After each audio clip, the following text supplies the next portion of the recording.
Uh, I'm calling the August meeting of the Bartlett Regional Hospital Board to order at 5:30. Welcome, everyone. I would, you could do the land acknowledgement? When I'll change to the Tlingit, Kippigat, and Tsimshian people, we respectfully acknowledge them as the original inhabitants of Southeast Alaska. Bartlett Regional Hospital is located on the homelands of the Occoquan. We are grateful to provide services in their ancestral homeland and to be part of this community. Thank you. I would ask Anita to call roll. Chris Letterman. Brent Ganey. Present. Max Mertz. Here. Lisa Peterson. Here. Al Geiger. Present. Amy Sullivan Gross. Here. Kelly Deering. Here. John Resser. Here. And Deb Johnson. Here. And still we have Alex Malter tonight instead of Luke Mather. And Stanley Berry's here. Thank you. I would entertain a motion to approve tonight's agenda. I'm trying to move to accept the agenda. As presented. A second. Thank you. Do we have any public participation this evening? Don't see any in the room. Is there anyone online? Hearing nothing, we'll move on to the consent agenda. I would entertain a motion to approve the, Madam President, I gone over the consent agenda. More specifically, the medical staff bylaws. And to approve the consent agenda as presented to us. Second. Chris. Okay. Old business. Ms. McDowell. Thank you, Madam Chair. So for a hospital update, our CPU for patient days 84, med surge 448, MHU 135, OB 45, newborn nursery 40, ED saw 1,210 patients in July. We have 2 patients waiting for assisted living and 1 waiting for long-term care. We do have 2 COVID patients in the hospital. We have several staff out. And I was just informed that earlier we had 4 COVID patients at one of our court, now we're up to 6. We have instituted masking again, and Deb can give a further report. That's why she's joining remotely. I'm happy to answer any questions. Can I ask a quick question? So the emergency department, are those numbers typical for this time of year, or is it higher, lower? A little low from my memory, Madam Chair, but in June they saw 1,172. So you're kind of sounded like it was a little lower than. Any questions for Ms. McDowell? Seeing none. Home health and hospice services, Ms. Page. Hi. So for last month for home health, our program had 23 admissions with 5 recertifications for July. There are 7 admissions pending as of August 20th and 25 patients currently on service. For hospice, we had 4 admissions in the month of July and 4 patients are currently receiving service. As of today, we're up to 5, but the hospice average daily census for the month of July was 8, and the average length of stay for July was 19 days.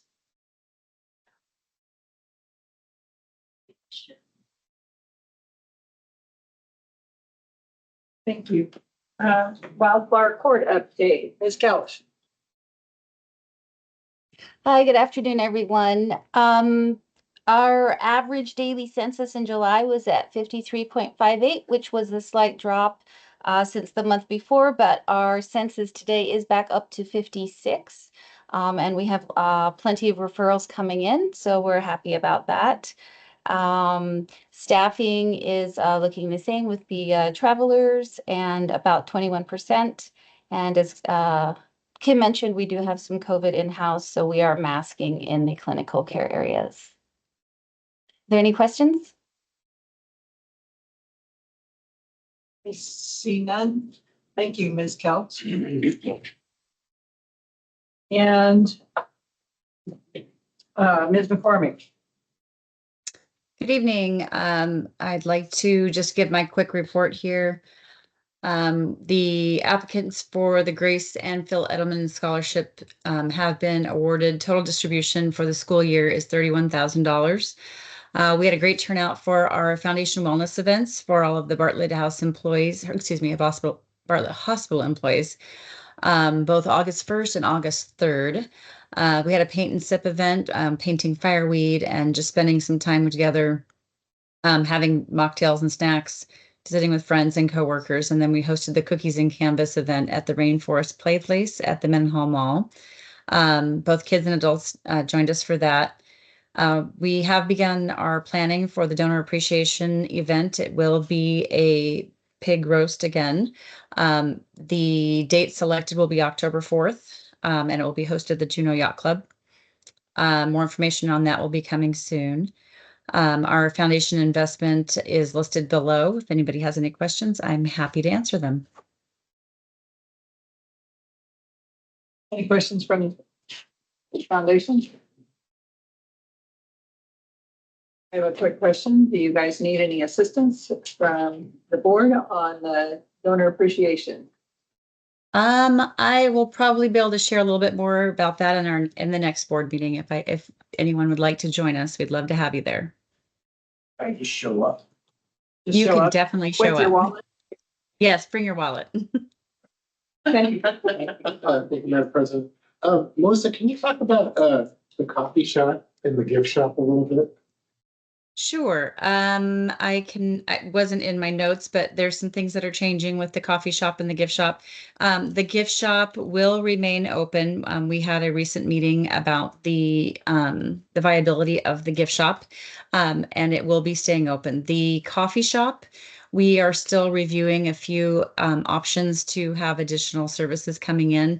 At current time, Hotshot Coffee has withdrawn from the space, but we're looking for another vendor to come in. And we've been contacting a few, gotten some that were not interested and some that I'm still speaking with.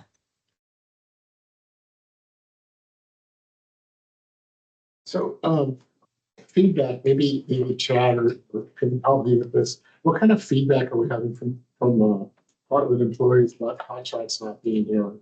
The need for the coffee shop, or is there a need for the coffee shop, maybe Joe Chad?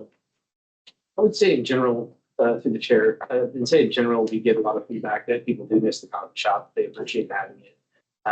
Fortunately, our kitchen has picked up a little bit of the slack. They got a couple of really nice kind of coffee machines that you can kind of make those fancier type coffees.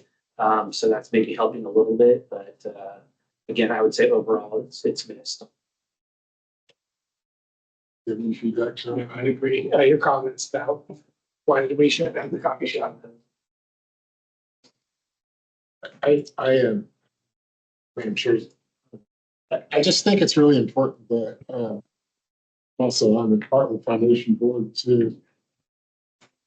I just think it's important that it's a service that we need to provide for our employees, that we continue to try to do, that we at the foundation really try to work on getting a new vendor in here or something. I know when we put the original one, which was Sacred Grounds several years ago, it was, you know, maybe they weren't the perfect vendor for us, but I know that the employees really appreciated that. And I think that if we can zone in on a time that works for patients, families, and as our employees do too, I think it's something that I really want our board to continue to encourage the foundation board to try to keep exploring the coffee shop and bringing that back. Yes, and to your comment, Kenny, at our recent meeting that we had regarding the coffee shop, we had decided that we would like to keep it open and we would like to be able to subsidize that option. And even bringing in a new vendor, we have offered some pretty good beginnings as far as not charging for the first couple of months till they can get on their feet. The contract negotiations are still pending, but there is not a vendor at this point that is interested. They just think that we don't have the volume that they need. So that's where we're running into problems, is just having that volume. I know that the morning shift change is the biggest and busiest time. That's between 6:30, and then all the way up till about 8:30 a.m. After about 11:30, 12 o'clock, it does die down a little bit. But we've also spoken with a couple of people that we hoped would be a sole source and having them kind of as a backup to the gift shop option. So we're looking at some options. We're just trying to find a vendor that is willing to come in under those circumstances. Hi, this is Lisa. Can I add something to this? I know that I don't want to sound like I'm criticizing at all, because I understand we're a small hospital and there's probably a certain number of people that want to have coffee and then there's others that don't. A few weeks ago, my son had surgery at Bartlett, and by the way, everybody was wonderful. But I was with them most of the day, and so when I wanted to go look for coffee, the coffee shop had closed that particular day, so there was no coffee. And there's not an easy access for patient families to go to the cafeteria to get anything, because the doors are locked. And so the director of the security was really nice, because he came. I don't even know his name, and I apologize for that. And I said something to Joe about it a few days later. But he saw me wandering around trying to figure out how to get there, and took me in, bought the coffee. He didn't have to do any of that. He was really, really nice. He didn't know who I was. I mean, I didn't say anything about that. I just thanked him for the coffee. So I think it'd be wonderful if we could find somebody that would do that, because I think if we advertise it a little bit more for families, that maybe more patients' families would take advantage of it, because I know I definitely wanted to. And so, I mean, if you could find somebody that'd be willing to do it or come up with some creative ideas, I mean, maybe there's a barista program with the high school. I mean, just some way that maybe there might be a different way of having it in the morning. I don't know. I just think that it'd be really nice to have it. I agree. We have had a couple sole independent people that were willing to look into it, but after checking into the cost of the machines, it looks like it's going to be a startup of at least $10,000 for people to buy the machines and get the program started. So I think that's kind of scaring people away. That's why we did offer some options as, no rent at the beginning, let's just see how this goes. So I think, the committee decided that for the first 3 to 6 months, we wouldn't even charge them any kind of rent, because we were just going to subsidize the program and go from there. But again, just finding that person that'll fill that void has been extremely difficult at this point. Through the chair, what about subsidizing the coffee machines? And then Bartlett has the machines. I can bring that up to the committee. You're suggesting that Bartlett pay for the machines and the foundation manages the contract with the vendor? I can talk to Melissa and see what options are available.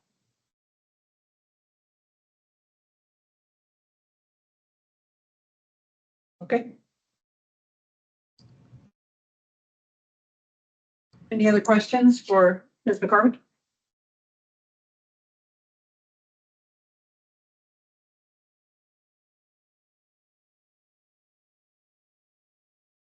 Seeing none, let's move on to our presentation.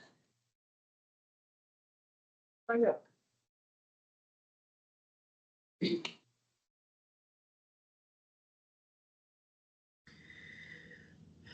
have to say, while she's settling, for those of you who missed the tour of the simulation room downstairs, I'll say it again. They heard me say it like that. It was amazing. They did such a good job, both on that, on their presentation to us and on what the room has to offer as a training facility. So there you go.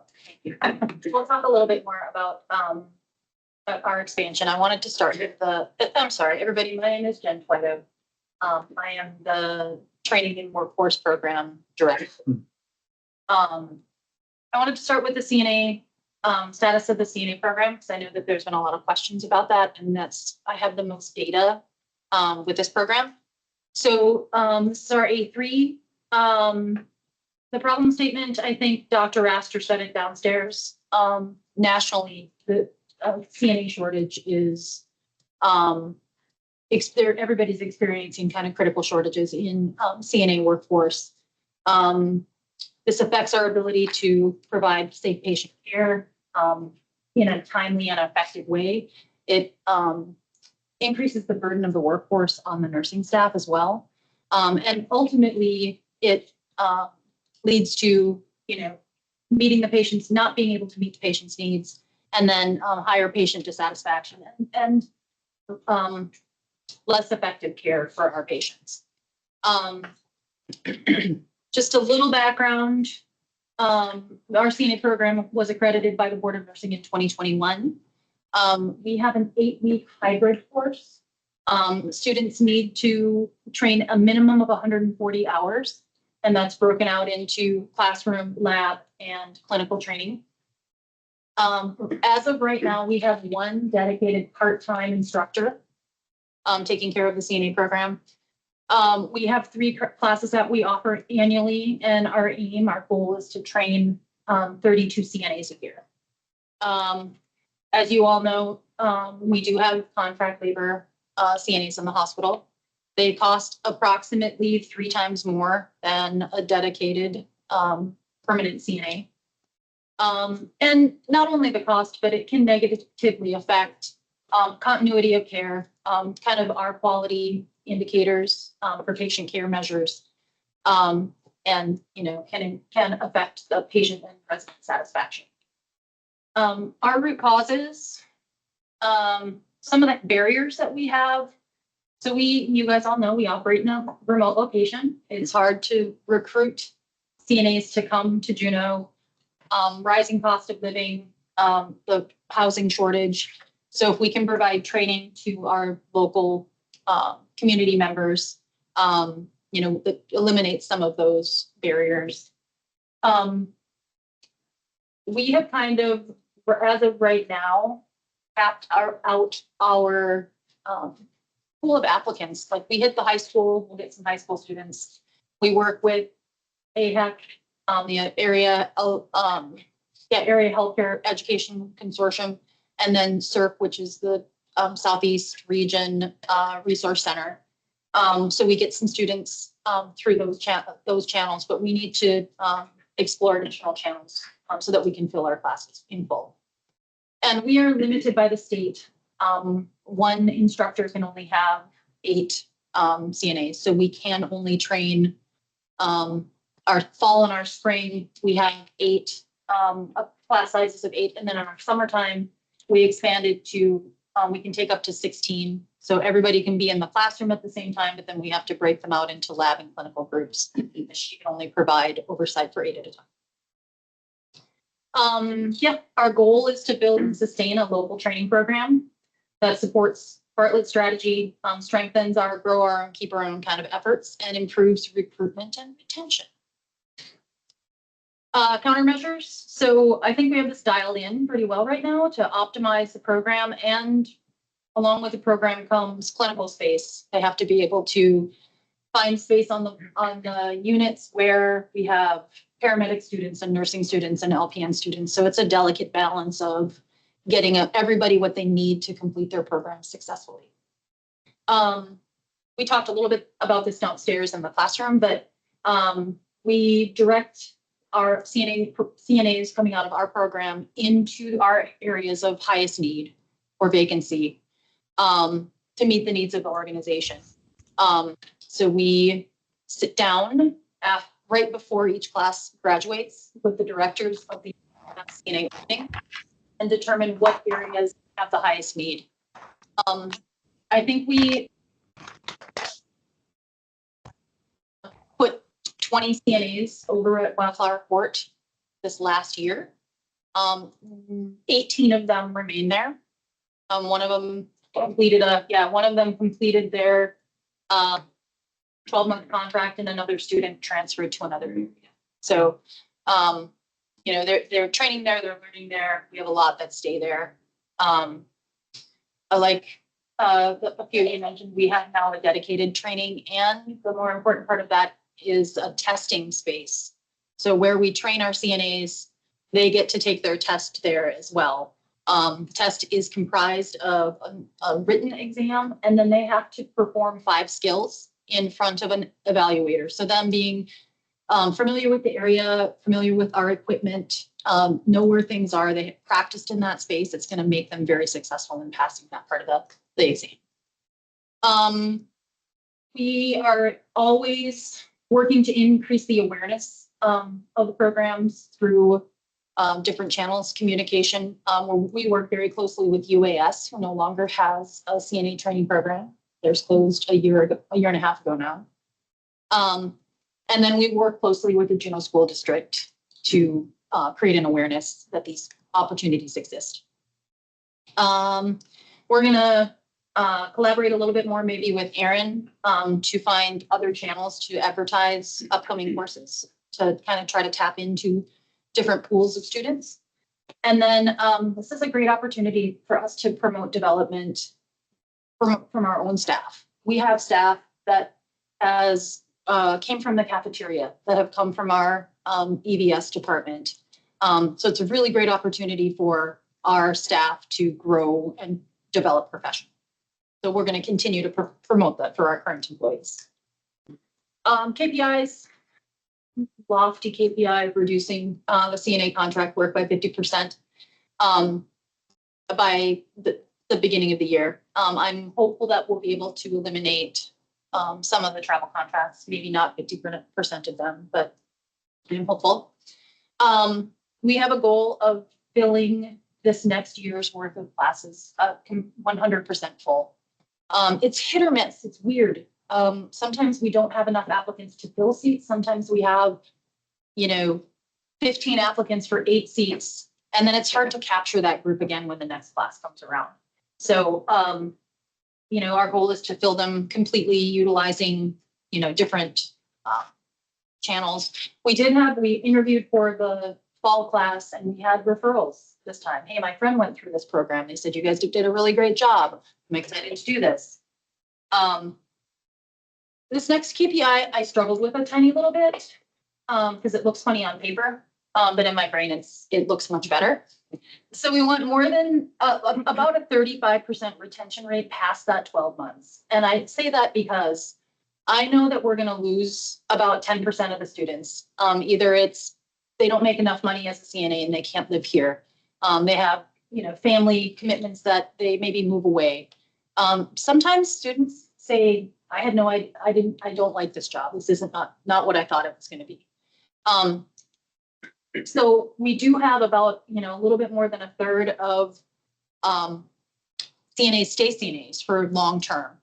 But where I really want to focus is I would love to see 50% of the people that are coming out of our CNA program go into our pipeline program. So get into the LPN program, get into a nursing program, train to be a surgical technician through, some vendor trainings that we're all able to offer. But I know this number looks low, but it's low because I want people to keep going. That's what this program is meant for. And then we need to maintain an 80% pass rate to be accredited with the board of nursing. So we are, oh, go ahead. I believe Hal has a question. Sorry. The question as you were speaking is, when you talk about 35% retention rate, are you not counting people as retained if they advance within our organization? I created specific to the CNA role, but when I get into the expanding partnerships in the slide presentation that's right after this, yeah, I do count them. I count keeping anybody in the Bartlett family as a win, So the 35% is, just CNAs. but are you considering them retained in terms of the 35% if they progress within the organization? Not in this A3. I tried to keep this real specific to just CNAs. Nice, thank you. Yeah, so we are interviewing right now for an additional workforce instructor. And I'll talk a little bit more about why in the presentation. Yeah, we just are continuously assessing how we can make the program run smoother, how we can better serve the students. And then we'll work to enact these countermeasures, which a lot of them are enacted. Does anybody have any other questions about that? Go ahead. Thank you for doing this. It's great. I mean, it's obviously needed and appreciate you. What does a starting CNA make and what do they make after 2 years on the job? Chad might be able to speak to that a bit better. I threw some numbers out down in the classroom. I think that when they come out of the class, they make around $22 an hour as a CNA 1. There is an immediate advancement within 6 months where they are completely independent. So once they're completely independent to take care of patients. And then the Board of Nursing designates, I think, 5 advanced skills, like doing an EKG, suction, oropharyngeal suctioning. There's a few other ones that we provide training for the CNA 1s. Once they've mastered those skills and they get checked off on the skill, we advance them to a CNA 2. And then the CNA 2 is about 25, 26. 25, 26. And then obviously they're eligible for all the differentials. So see those students, they can get $3.65 per hour. About that. Of course, there's weekend differentials as well. So you can okay, but it is an entry level stepping stone type of position for a lot of people. I guess you've done some comparisons to other similar, so you feel like it's market. Yes. Okay. Once upon a time, Wildflower Court's CNA core was Filipino. It still is largely. It is. Yeah. My question, you were talking about groups. I didn't hear you mention the Filipino community. So. Yeah, I shared down in the when we were down in the classroom. One of the unique things about our program is it's not like the UAS program was fresh out of high school or senior, like 18-year-old students. We often have a really unique mix of students. So we have some young people, we have some people who are coming back from the workforce, we have people who are changing careers. And we did, I think it wasn't the summer cohort, it was the spring cohort. But we had 3 folks from the Philippines. One was a retired physician from the Philippines. One was a retired nurse from the Philippines. And the other was their son. So the mom and the dad and the son all came through the CNA program. And, it was very helpful because there was a little bit of a language barrier, but they were able to help one another. So yes, we do. We've trained, we have a Ukrainian, had a Ukrainian student come through. She was and then we had a student from Haiti that came through, which they provide their own set of challenges, but again, it's an opportunity to not only develop professional development from them, but diversify our workforce too. So the other question I had, you mentioned CERC and they have their ESL program. CERC, is that, you have that, I assume? We do. We work very closely with them when we have students who are English as second language students. And they they often provide referrals to our program, but then they're able to provide that English language support. It's we have made very, strong ties, you know, with the AHEC and the CERC group. Sure. Thank you, Madam President. Can you tell us like what is the graduation rate? I mean, what is right now? I'm sure it's more than 8%, isn't it? Yeah, I'll get to this. So I just took the last 2 years of data because this is where I have the most information.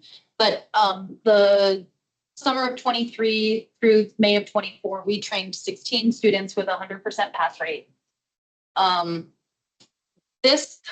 I think the numbers are a little bit lower because of the floods. We actually had students have to drop out of the class in the summertime class. We had a full 16 student class and we lost four or five people. And by the time, we hire these students to take the course. And they had to go through the onboarding process to, get them cleared to be on campus like we do any other student. And by the time they let us know that they weren't going to be able to be in the program, it's too late to add people to the class. So we need like a 6 week, we have to have a classes and cohorts picked 6 weeks ahead of time to start on time. And then 24 to 25, we trained 20 CNAs and we have a 90% pass rate. And that's where we have a kind of a rolling year and we sit at between a 90 and 100%. And of these 36 CNAs that we trained over the last 2 years, 25 of them are still here, which is I'm not sure that got updated. I think it's more than that. Between a 69, about a 70% retention rate. Now, some of these guys have been here for 2 years. Some of these guys have been with us for 3 months, but 70% or so of those students remain with us. What's next? Well, this summer we had our largest class ever. 13 students completed the course. We actually had 14, but one dropped about halfway through. Just realized this probably wasn't her cup of tea. And they're set to take their exam on September 2nd. We just finished the selection process for the fall students. So we have 8 qualified students for the fall course beginning on the 14th. And again, we have a fully functioning training room and testing room downstairs now for the fall students to start. I didn't know how you guys wanted to see this because it's a lot of information, but we are constantly expanding partnerships. We've been with Alaska Pacific University since 2023 and their LPN program, which has been wildly successful. It was a bump to get LPN started back in the workforce, but they love having them now, in the areas that they're working. So in 2023, we graduated 7. We have 6 of those students working 6 of those LPNs, working throughout the hospital now. In 2025, we've graduated 5, and then all 5 of them are with us. And in 2020, this fall, we have 4 starting. We had 5, but again, we had 1 drop. We can take up to 8. There are some barriers with this program as well. There are 2 prerequisites that are required for the LPN program through Alaska Pacific. One of them is an A&P, anatomy and physiology with a lab. And the other one is culturally safe healthcare that is only offered through Alaska Pacific University. There is no substitutions for it. And they're because they are, it's not a full load of credits and it's not a degree seeking, the prereqs aren't a part of a degree seeking program. They aren't eligible for financial aid. So that has been a barrier for us filling classes. And we are actively working with Alaska Pacific University to help remove some of those barriers. Is that part of the reason that UAS dropped their CNA program because of the ability to get student aid to help those students pay for that class? Yes. And I think us starting a hospital-based program also probably had quite a bit to do with enrollment through UAS. so we had several meetings with them to try to figure out if there's space for both programs, because our, their program very, very much is focused on coming right out of high school. Our program is a little faster paced, because their program is a semester long. So I thought that there was space for both programs, but UAS is still unable to, meet the needs of whatever the university wants to start back. Yeah. Do we offer any kind of financial aid for our employees to go to this bridge program with Alaska Pacific? Once they're in the program, we do. Once they're selected for the program, we offer sponsorship for them. We do. Yeah.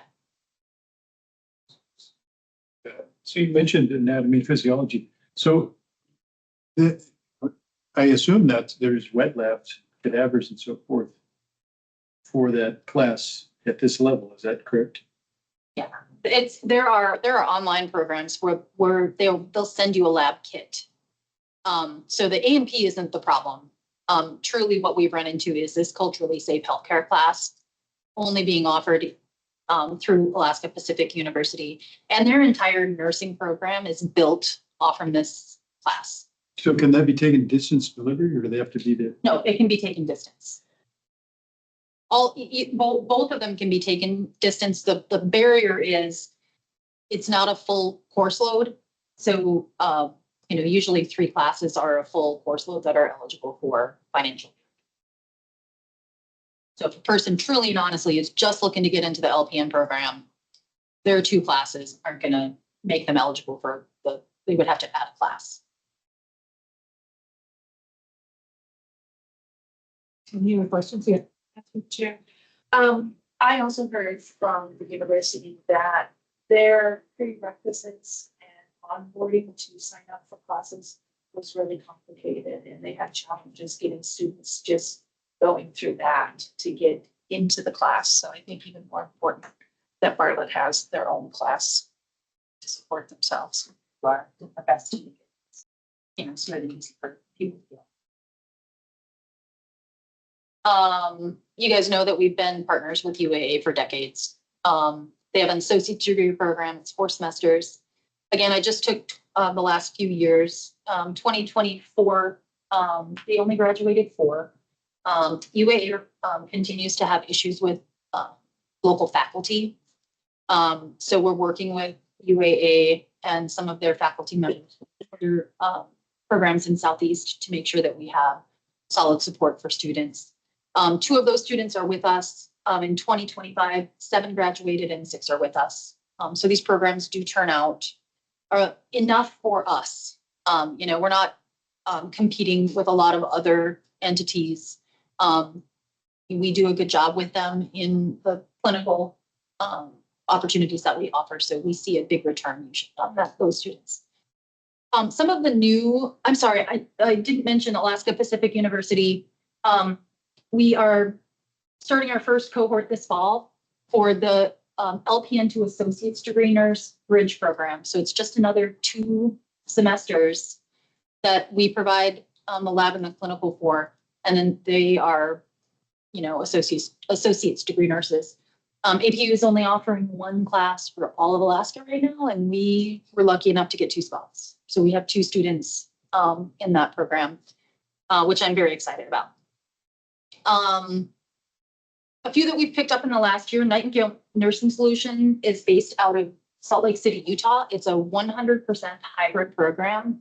And we kind of just tripped into this because we had 6 students from Juneau enrolled in this program, and they were leaving Juneau to do clinical. So we took a year until I ran into the vice president of the school at a conference, and I said, we have to sit down and talk. So inside of months, we had a clinical site set up.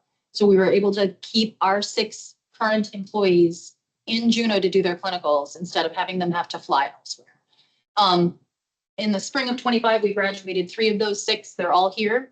Upcoming graduates, I just found out after I submitted these to Anita, but One of them just graduated this summer, just because I'm invited to his graduation party.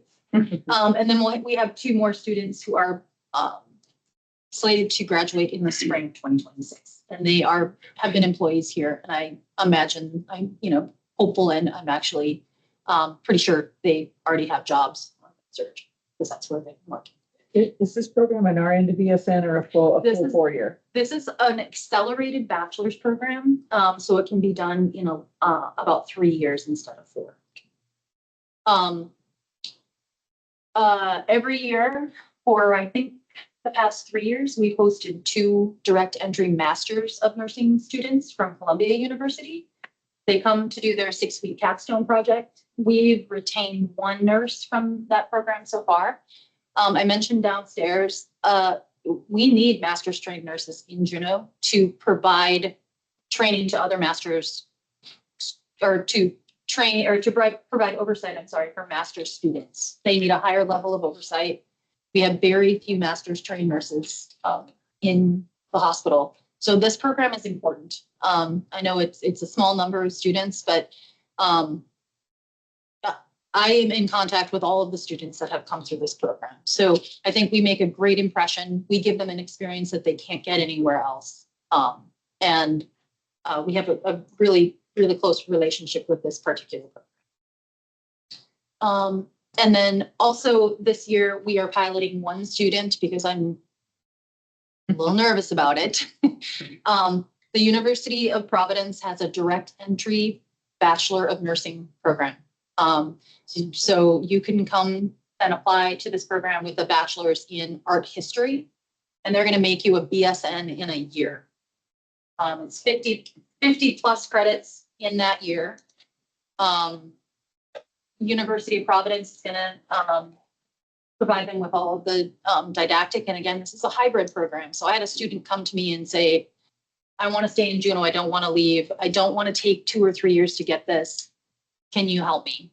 And we were able to set up a meeting and get an agreement in place, and we're going to be able to help the student get his nursing degree. And since then, I've had 4 students come to me and ask. So this is what I'm trying to point out, is there are a variety of ways that you can take as long as you want, or you can take as short as you want. And we have the opportunity to offer that to our community members without ever having to leave here. Which I think is, Kenny said we've been talking about this for years. One of the other ways that we pull clinical students in are, we do have a link on the Bartlett website that says, I want to schedule my practicum or my clinical hours at Bartlett. We see students from a lot of different programs, not just nursing programs, and we can talk about that a little bit too. But, college students that come home from their programs in the summer and get into the summertime internship programs, they know that we have this opportunity, and they can schedule clinical to come back, or schedule to come back home to do their clinicals here. And then we also provide support every year. We have 2 or 3 nurses that are looking to re-enter the workforce because their licenses have lapsed. So we provide the 90 to 100 clinical hours that they are required for them to reinstate their nursing licenses. Other non-nursing programs, we partner with other allied health programs to provide opportunities for clinicals and practicums for all of those things that you see there. We see paramedics. We take at least 2 paramedics a year, provide training for them so they can go work for CCFR. This year, we partner with the Alaska Primary Care Association, and we enrolled 20 of our own employees into apprentice model vendor trainings. So we have pharmacy techs, we have surgical techs getting training for free through this vendor, medical assistants, there is a number of different programs, but it's just another way for us to offer an opportunity for growth and development for our non-nursing staff. And then the high school and college job shadow opportunities. From Juneau Douglas High School, I just talked to her this week. There are 76 juniors and seniors that are going to be spending 3 1-hour sessions in the hospital, shadowing in different areas as part of their A&P class. We have about 10 summer high school internships that are month-long. So the job shadows are an hour. You don't get to see much in an hour. If you're lucky, you see something. The summer internships are focused at a bigger chunk. The high school students can spend 6 hours twice a week in an area. So in 6 hours, you're going to see something. And you're going to have a better snapshot of what it really looks like in that area to work and if that's something that might fit for you. College students are often come to get hours to apply to different programs. So they get to spend 12-hour days. So they get to see, what it really looks like. There is a link on the website that to shadow a healthcare worker, but I have to turn it on and off because when I turn it on, it floods and then we have to deal with scheduling the 20 people. And then when we get them scheduled and feel like we can take more, we turn it back on. And then this year, I'm going to focus a little bit more on the K-12 pipeline. I was just at a workforce conference, and they're starting to make contact with students as early as 3rd grade. Yeah, it's a little young for me. We are focused on middle and high school students. The Curiosity Unleashed program, the event that happens every spring, that's geared toward the elementary school students. It's great. We bring our CPR mannequins. We watch the elementary school kids try to compress hard enough to make the feedback monitors go off. They love it. It's a good introduction. But really, as we get into the middle school, we coordinate with a life skills instructor. And every year we make contact with between 160 and 180 middle school students. And we teach them hands-only CPR. We teach them how to use AEDs. We teach them how to relieve a choking infant, really let them put their hands on the mannequins. We connect with them usually in their hunter's ed class. So we bring one of our mannequins, not the brand new but we bring our old simulation mannequin and we actually set up a gunshot wound where it's oozing on the top and it's spurting out the bottom. And the kids have to work together to find out where the bleeding is. One of the kids, if medical people, when you roll somebody over to look at their back, you usually roll them over. You don't lift their leg up. We had a student lift their leg up and just get sprayed with fake blood. But they loved it. The mannequin talks, he screams, but they had to learn how to put a tourniquet on tight enough to make that bleeding stop. So it's really valuable things. It's a way to get them engaged. And we're able to really make a good connection with 160 to 180 students.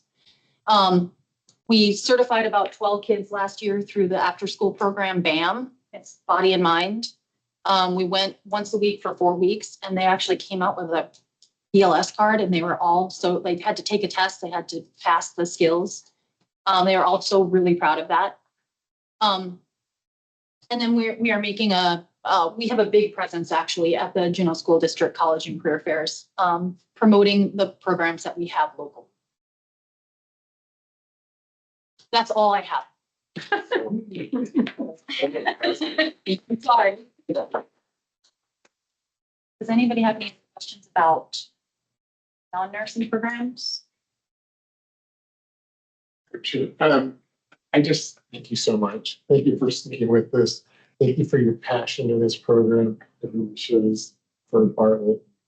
Hopefully it's going to carry on for years to come and it's really going to help develop our workforce locally. So thank you. Yeah, thank you. We're starting to see it work. We have a CNA, we have a student in the Bridge program right now who came to our CNA program because she wanted a career change. She has her bachelor's degree in mathematics. And she was impressed when her baby was born and she really decided she wanted to be a nurse. So she came through the CNA program, she finished the LPN program, and now she's bridging. So we're seeing that these programs work. Yeah. All right. Thank you all for your time. Thank you.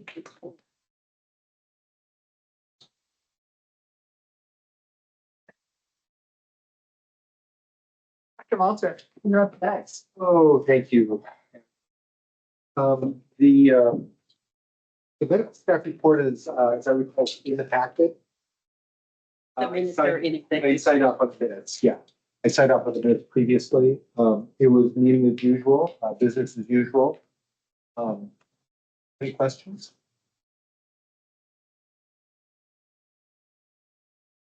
I don't see any. We'll discuss the details in the session. Okay.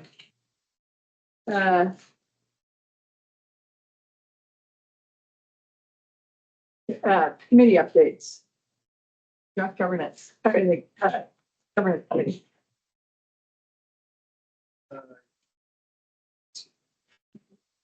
Page, oh, there we go. A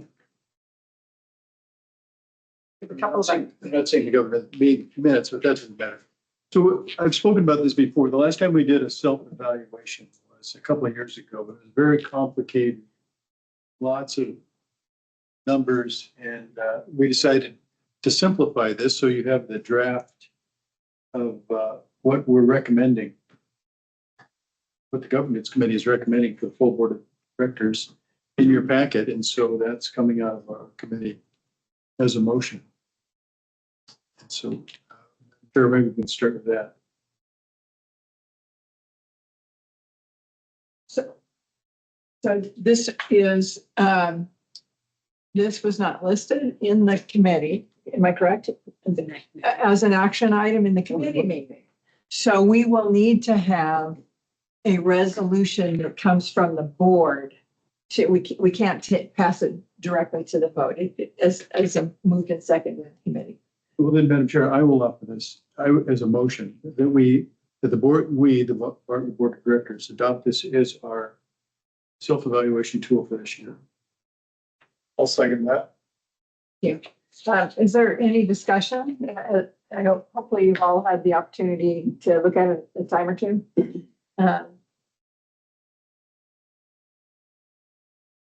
Any objections to the motion?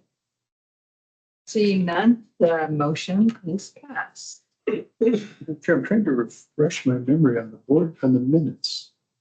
But I'm lost in the packets. 56, I think is your minutes. Oh, no. 54. 54. Right there. Well, 56 is where the actual, The minutes are on 54. Let's see, is there anything else that we need to bring up? Yeah, everything else is just in the minutes. I think the only thing I really need to mention out loud was self-examination. Thank you. Any questions for Hal on? Seeing none, let's move on to the joint planning and finance committee. And I believe you chaired that team. yeah, Max and I did. So I'll start with the planning. So the minutes actually reflect what we were talking about. We just got an update on what's going on in the campus and everything. It's all pretty much in there. I kind of stressed my point that we want to make sure that we keep going forward with the grand master plan. I know that it's one of the things that Madam President asked me to really push forward on our agenda this year. So we're going forward with that. It's out to the vendors, and now they're going to actually be giving us more access. We should be hearing more about that next time.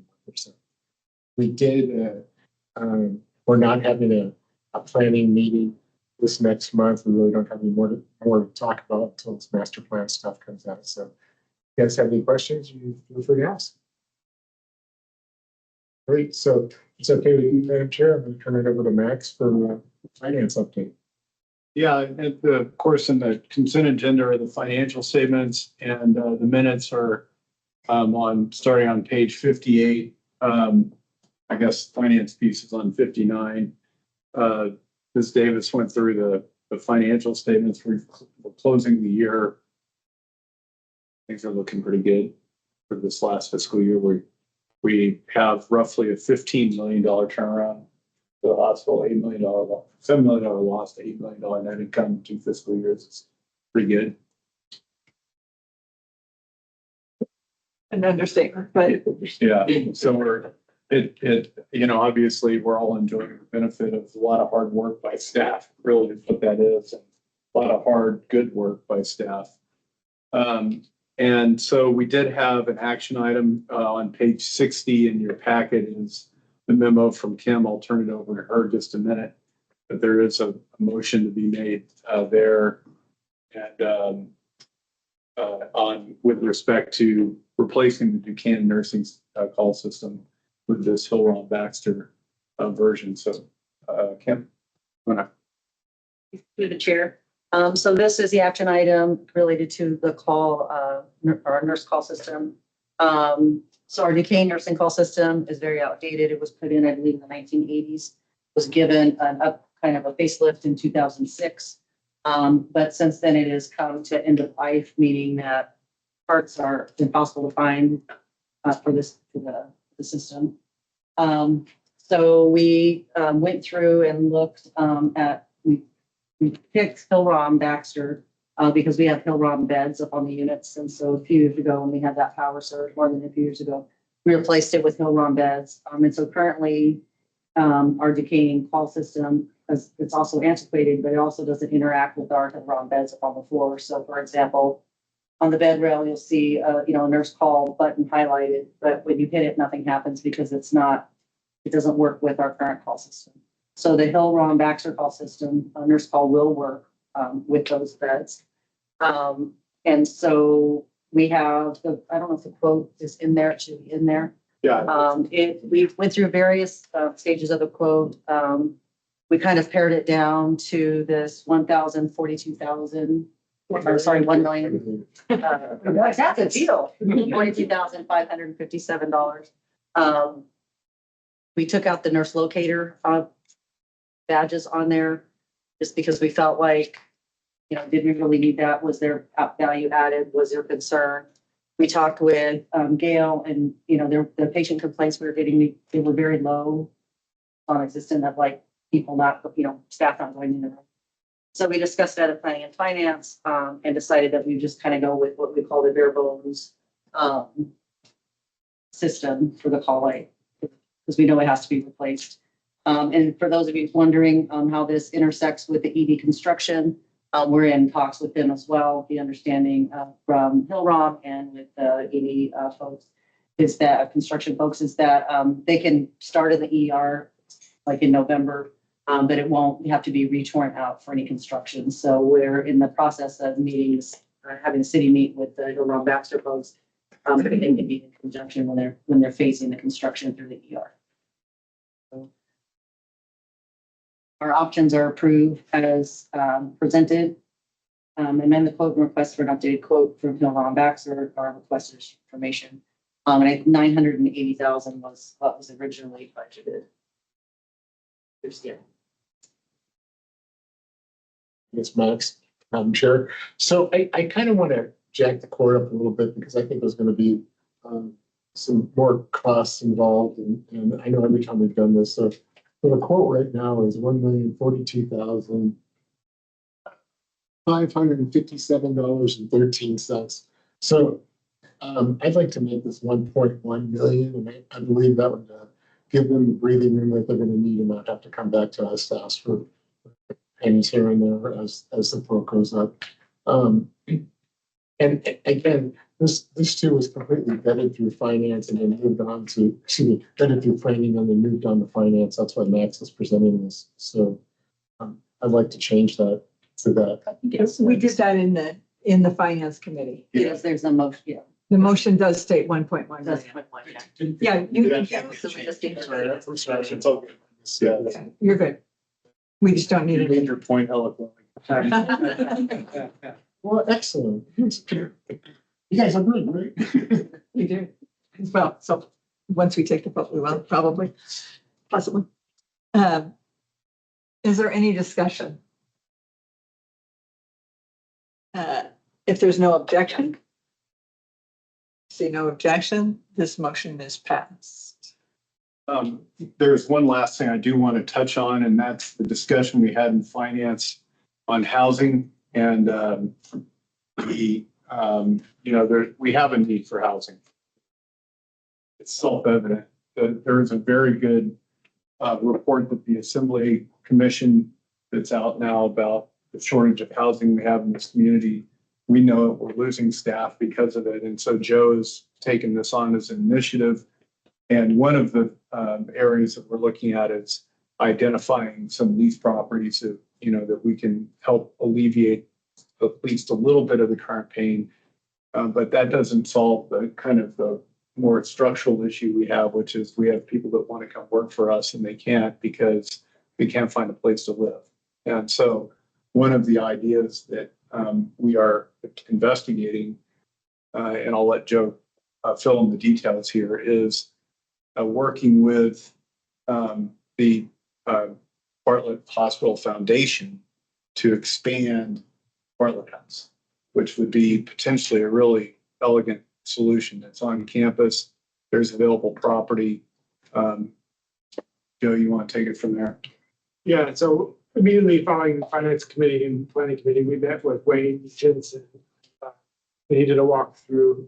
And after that meeting, after initial discussions, he felt there was adequate space where it was. He'd have to put together some conceptual drawings and look at some of the property borders, like how close are we to the edge of a property. So after that meeting, I was able to work with Melissa from the foundation. I put those two in touch so we can start working on so the foundation can engage Wayne and coming up with some conceptual drawings. So phase one is this even possible? And can we start putting some drawings together so we can have these discussions? That's kind of what we are with phase one. So hopefully when they come back, we can start discussing next steps. What that will be like for helping the foundation finance this project if they're going to take it on as an initiative. So some of the stuff we discussed is potentially could Bartlett grant the foundation monies, potentially start this construction process. We've also engaged through the Rural Health Transformation Fund, the state, to see if they'd be willing to help the initiative. So housing is a statewide problem. So in part of the RFI that the state put out for rural health transformation, a request for funds to help fund this project as well. So we've kind of started a multi-path approach to solving this. I don't have a question. If I could just maybe focus a little bit more on this transition to the foundation and their engagement of Wayne, where do you sit with that at this point? Have you? Well, we kicked off a set of emails. Once I engaged with Wayne, I haven't seen his response, so I don't know. I would have to talk to her to see if he responded directly and did it include me. Okay, it's a 3-person email, and I haven't seen his response. Gotcha. And this is something we would fold into the 27 budget. Yes. If anything would bring it back. Yeah, ideally, we'd have something in place in the next month or two. So as we start the budget discussions starting in January, we fold something in that way. So I expect discussions around this to start picking up either December.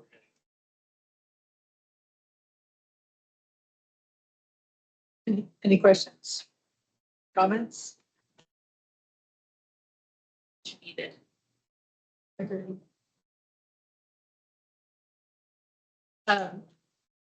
We did talk about just at a very high level, the number of units that we could potentially put together and the mix between long-term rentals and transitional housing. Has anything changed in that initial? And if so, we want to share the initial thoughts. We know our initial need is somewhere between, I think, 10 to 12 actual beds. So that could be a mix of 1 and 2 different apartments. The other thing that's interesting as we look at the initiative is we frequently max out the Bartlett House with patients. We have a lot of patients coming to town for oncology service, surgery services, imaging. So this helps outlying communities come to Juneau, let's come shop, stay the night in front of the house, get their care, and you go. So there's probably some options around expanding that and hopefully driving some more revenue through apartments. So there's more research and analysis to be done.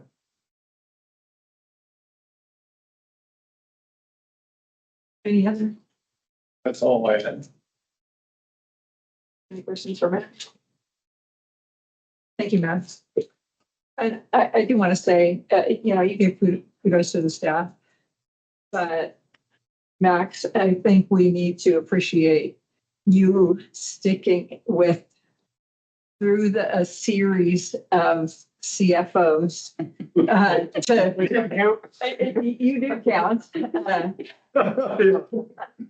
Except for that one phone guy, we did pretty good. And to keep that train on the tracks for several years now. So I want to personally thank you, and I hope that the board does as well, because we could not have gotten where we're at without your ongoing guidance for each new person that came through. So thank I'm you. feeling a little guilty because I've been pretty busy and I haven't been able to spend a lot of time with Angela. Hopefully that'll be changing over the next month or so. As we offboard about 200 employees at Alaska Seaplanes at the end of season here, so get better. But thank you very much, Dale. Welcome. Thank you, Nick. Both Kenny and I really appreciate the support that we have gotten from you. And your guidance and your teaching me, especially a lot, Max, over the years. Thank you, Kenny. Okay, I think it's time for the administrative report. My monthly letter is in there, and so I do cover several different topics. I would just like to call out that we are the only 5-star hospital in Alaska. We did that celebration. It was well attended. Staff really appreciated it. If you can get a chance to swing by and pick up your shirt, if you still want one, just reach out to Anita. We can get But one. also prevented a fire. That's part of that. So I just want to say that you're a safety mechanism as well. Yeah, we appreciate that.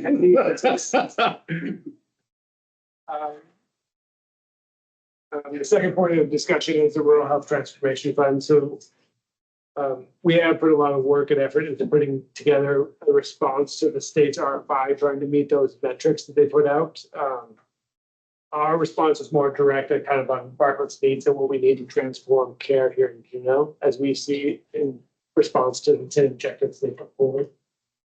We have been in talks with some other hospitals, and I've seen 3 different responses, and they all kind of take 3 different approaches. So how the state processes this information will be interesting. It was all due on the 18th. There's no timeline for them to respond to us. We know when they have to respond to the feds, which would be by the end of the calendar year. So we're hoping for some more feedback. I reached out to Jared to see if he had any more information from AHA, but he was not able to provide anything. So I'll try to keep you informed of this kind of information. Jen did a good job talking about staffing. We continue to have staffing issues. We had 67.8 contract staff at Bartlett, which is, and we were relatively flat over the last 30 days. So we've seen some big increases in the ED, in mental health, and MHU, and in surgical services. So 3 areas with some growth. We're continuing to try to recruit into those areas. So work is getting done. On a positive note, when we look back at like Wildflower Court from February 2024 to the present, they went from using 35% of their staff with travelers and we're down to 24%. So we have made some steps in different areas. And with that percentage, we have roughly 20 more staff in Wildflower Court to staff all of them. So People. yeah, so it's maxed out. So we have done some work, just more work to do in a lot of those areas, but Jen's team's got that under control in chat.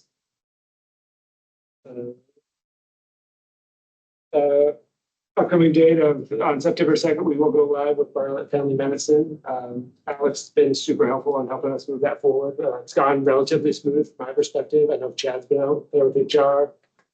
We're gonna have staff in there on Friday doing a last inventory for family practice. We'll roll out new computers, pull them into our system over the weekend. With the go live date on 9/2. I know that they're kind of doing softer schedules to make sure everything works. Done a few conversions. There will always be some bumps in the road, so waiting for those to come forward. But right now, it's going very, very well. And keeping with clinic space, we are looking at updating Dr. Miller's space that he recently vacated, the Juneau Medical Center. So we did purchase a few assets from him, a couch and some other minor equipment. We're looking at setting that up, some new exam tables. We're setting up a spring and visiting specialist. We're in contracts with Virginia Mason at this point to continue on their cardiology clinic. They are looking at bringing the rheumatology in, so once we get cardiology up and going, we'll spin that up. We got contracts up to a few other, that the cardiology group is reviewing a contract. We got a contract up to the dermatology group, so we're trying to fill that space up. I think the need might outspace what we can actually provide this in the near term. So we're trying to make sure we allocate it so we can give a bunch of different providers access to that space. I guess the big upcoming event, and so everyone's aware, we will be co-hosting the Chamber annual dinner this year with CERT. So that will be on October 10th, I believe is the date. So we'll have a table there. We'll have some staff, make sure we're in attendance. I know we have 2 people on the committee trying to set that up. So both Aaron and Chad are participating in that. So more news to come on that. We'll try to keep you informed on what our opportunity is around that. Will you be here for that? Have you figured that out? That is my daughter's senior night for volleyball. I got it. That would end in divorce if I missed it, so I will not be in attendance. Go. So those are the big things we're currently working on. I guess the other thing I'd like to mention was we are working with med staff on the CRNA, bringing them into our ORs to operate 3 ORs. We met with members of the credentialing committee. Dr. Raster was involved and get state anesthesia. So we're working on a collaboration agreement in conjunction with our bylaws. So there is some legal hoops we'll have to jump through, maybe some bylaw revisions to make sure we can make this happen. But we'll continue to engage with them and work through this process. And I guess with that, I'd open it up to any questions. I got a couple. Where's the dermatology group from that you're talking to? It's from Idaho. The Idaho group? Yeah. And what's the current status on the sleep off clinic? Prior to, yeah. So that's a longer answer, I guess. So with the transition of leadership at GHS, their location has no longer become an option for this service to continue on there. So our plan was to move the COVID cabinet onto their land, do some renovations, keep the service with them. So with their executive director stepping down, that's kind of off the table at this point. So in the short term, I guess, engaged with St. Vincent de Paul on a grant opportunity through the state to hopefully help fund a renovation to the Sobering Center as it stands today. I've sent several emails to Robert Barr going back to right prior to the flood that I have not received responses on, so I don't know where the city sits with this. I do have a meeting with Katie and Robert the week after next, so I'll be engaged with them at that point. So it's not really a good answer, but there's movement on it. Yeah. I guess I can expand a little bit. St. Vincent de Paul is on Friday. We got notice that we could apply for as the CBJ selection for a CDBG grant. It's due tomorrow at 3 p.m. Yes, Joe and Noel have graciously agreed to assist St. Vincent de Paul. It's in both of our interests to put together the application package to CBJ. I think we'll be done with it in time for submission. There was a lot of data gathering on my other hat, my St. Vincent de Paul hat side, but I think we have everything we need for submission. If that's the case, the plan would be to renovate the St. Vincent de Paul space as originally planned. The grant is up to $850,000, which will definitely cover the renovation cost. It's the thing that's unresolved at this point is where we're going to, what the temporary housing is for the sobering center. St. Vincent, we haven't figured this out completely, but St. Vincent de Paul has tentatively volunteered to host the COVID cabin on the shelter park, in the middle of the shelter parking lot at St. Vincent de Paul. So we would not, if we can pull that off, we would not interrupt the plans for rainforest recovery. We would house it on site while construction is going on, and with the intent that it would take 6 months or less to complete the renovation process. Where's the footprint? Is that along the street, the first floor along the street? What's in the existing building? What is it? So where is this, the sobering center? Yeah, where the 850 is. So the wing that's perpendicular to Teal Street, the end of that wing is where the sobering center is currently located. It will expand the space 4 to 6 feet in width. And provide it, I mean, it's just will be a much more usable and comfortable space, both for the patrons and for the KRST. Segregated. Yes, I mean, it'll be completely separated. Well, for safety reasons, we'll add, I've been working with the interim director of that program. We'll add 2 additional exits because right now there's a single exit for in the event of any aggressive patrons. There are a number of things that will just make it a better space and improve health and safety issues there, as well as issues with confidentiality in that shared space. It's currently not completely isolated. So I think it'll be if we can get the grants and pull it off, it will be a much better space than it is now. And hopefully we won't have to interrupt rainforest recovery building. So keep your fingers crossed on this one, guys. I think that we have the support of the deputy. I spoke with Robert Barr today about it, and he's planning on putting together a memo. I believe he's in support of it. I spoke with him this morning. Well, and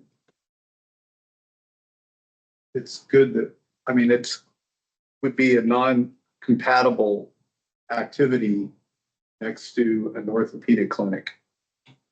Yeah, in the middle of a hospital. So it solves that problem, in which we're generating revenue for the hospital. Well, ideally, as we come to completion on the facility master plan, we should action that faster versus wait for that space to be used for non-hospital services. Good job. Really good job. Yeah, that's awesome. To be able to, when GHS stepped out, you guys did Solving good. a city problem too, which is good. We actually, it's funny, it came out on Friday. I got it at the end of the day on Friday. But not only did Joe forward the grant process suggestion to me, but Maureen Hall reached out to, and Robert Barr both reached out as well. So I believe that we have some support on the city side as well for pulling this off. I hope.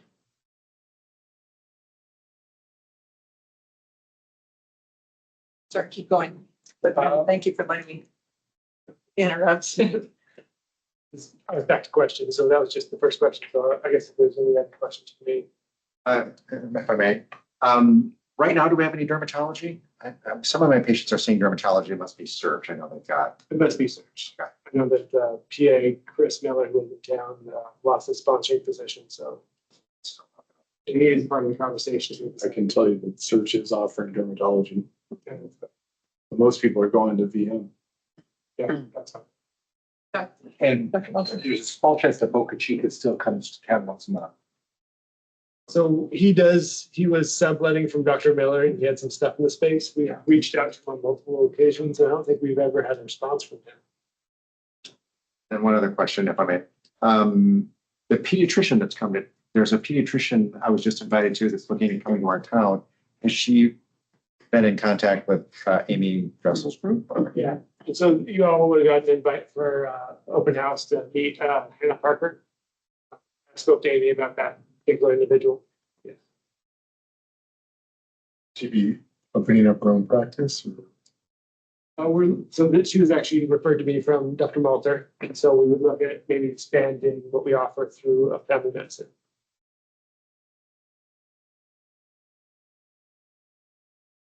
This will be developing as we move forward. I mean, she's still, I think she has to finish practice, so this would be best case scenario. If she comes through June, it'll be next April. So these are just initial introduction to see if this segment's workable. Approximately how old is she, or how far into her career? I don't think we're supposed to ask that. Oh, yeah, not age. I don't mean that. Yeah, let's not escape. How far into her career is she? I'd say she's probably 6 to 8 years. So she's relatively young.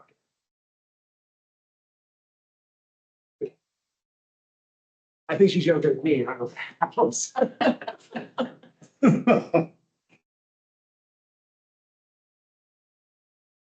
Any other questions for Joe? Is she married? I'm sorry. One of those things that she needs to volunteer. And Chad will tell you, you can't ask that question. Don't invite me to. Keep off the hiring. You don't penetrate in this case. This is all good. Yeah. And no, if there's no other.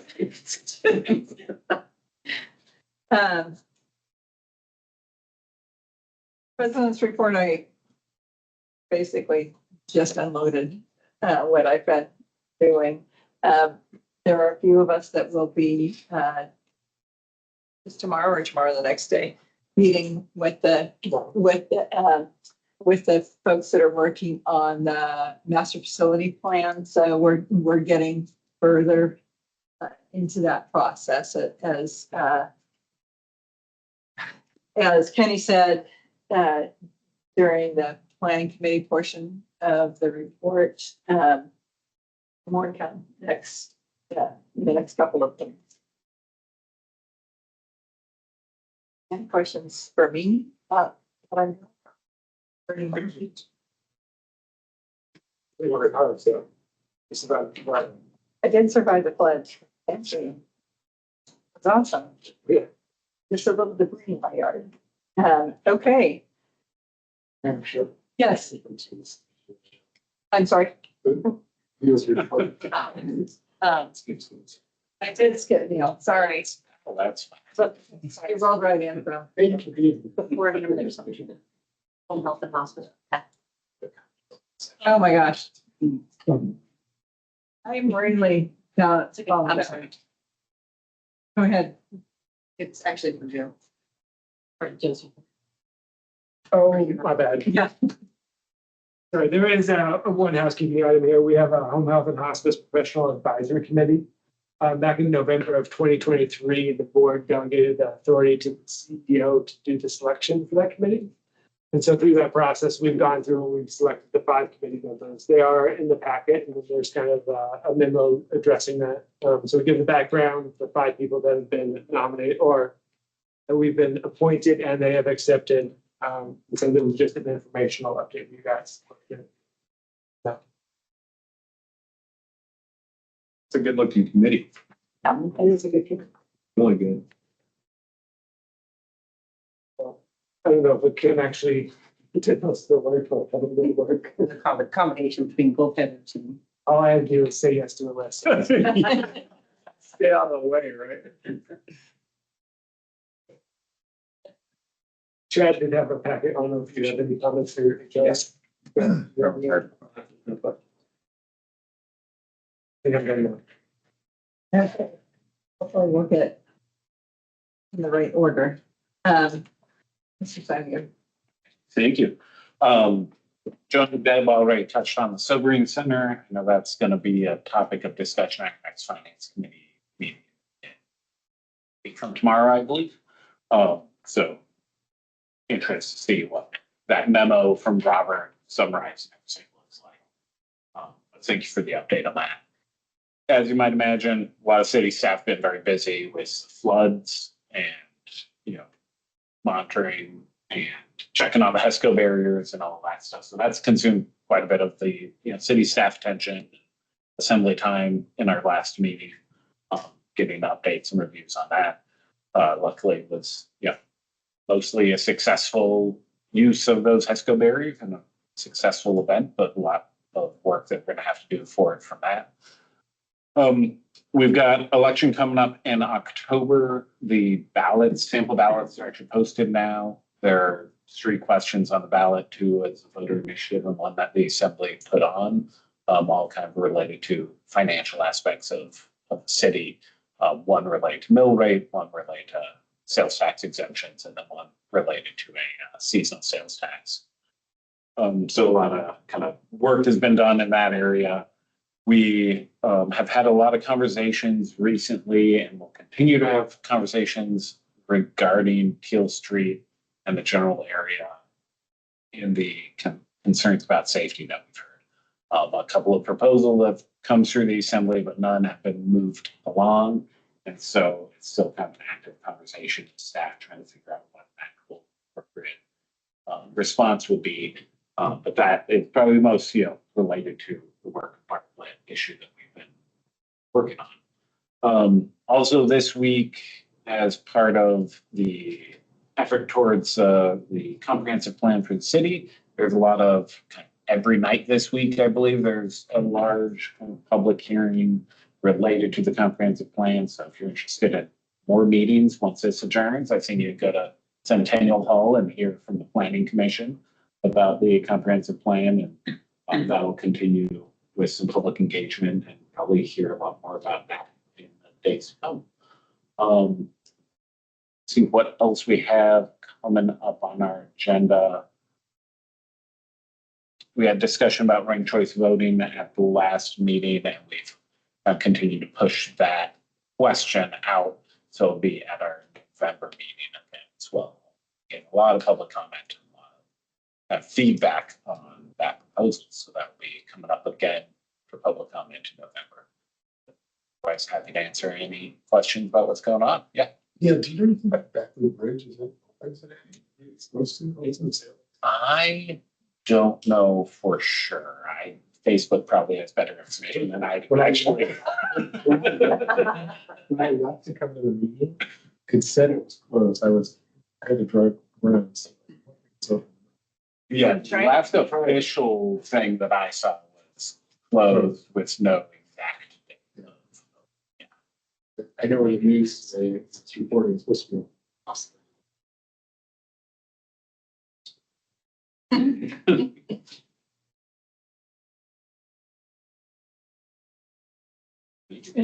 Anything else? Any questions for Mr. Shiner? Thank you.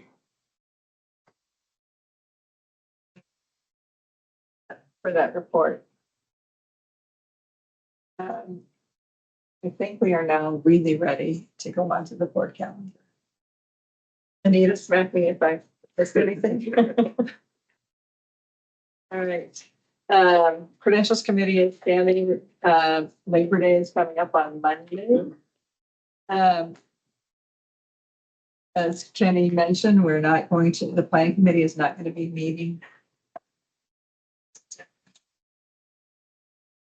Is the 12th still good for the finance committee meeting? That's what I thought. I have a conflict, and as it turns out, Britt does too. We just conferred.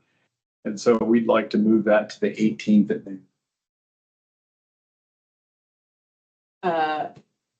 Our third member.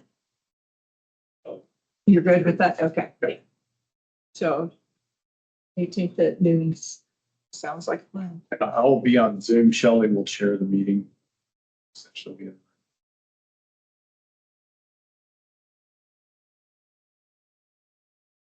Well, thank you. Board of Directors meeting is not going to change for this month. Quality and compliance, I see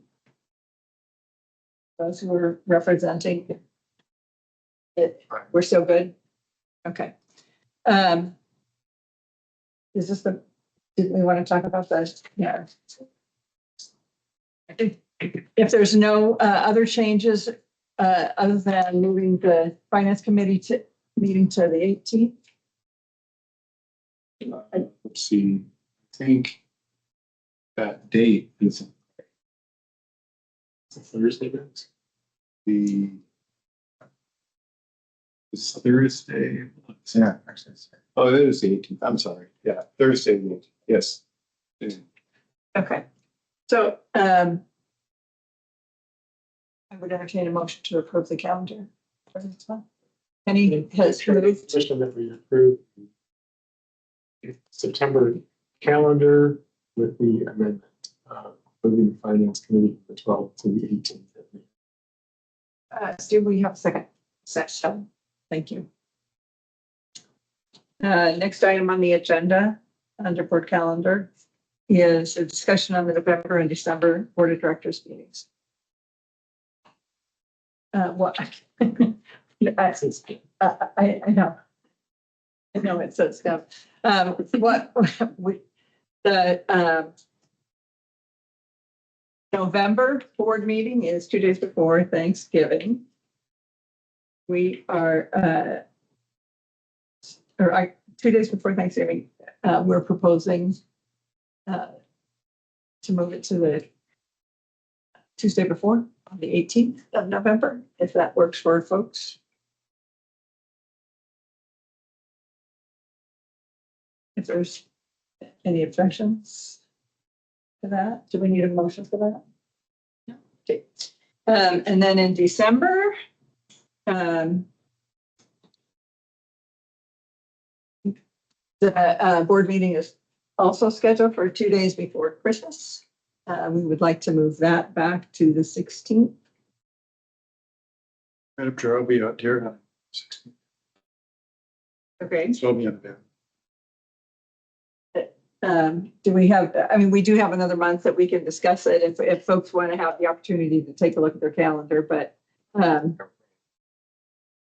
if it works for the majority of folks, I would propose that we move it to the 16th of this Tuesday, the 16th of December. Sure, I'll just be on Zoom on. Right. Okay. We're gonna make that move. Thank you. Board comments and questions.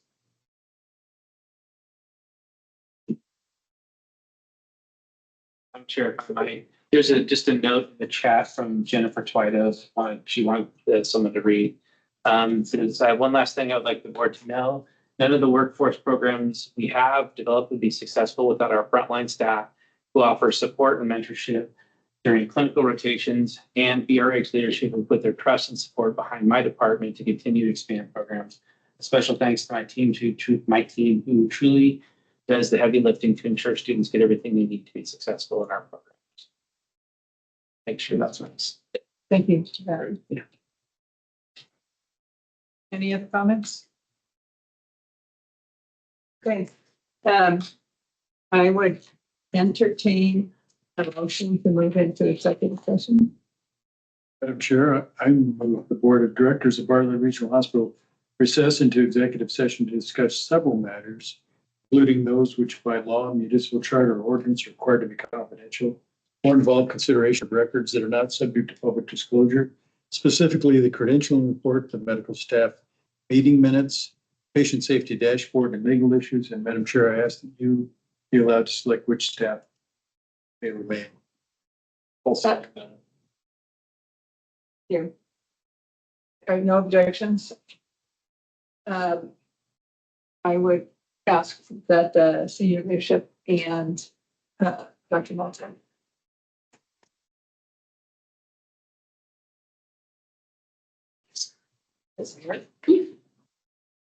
Okay, we are now back in session. I would entertain a motion to accept the credentials report.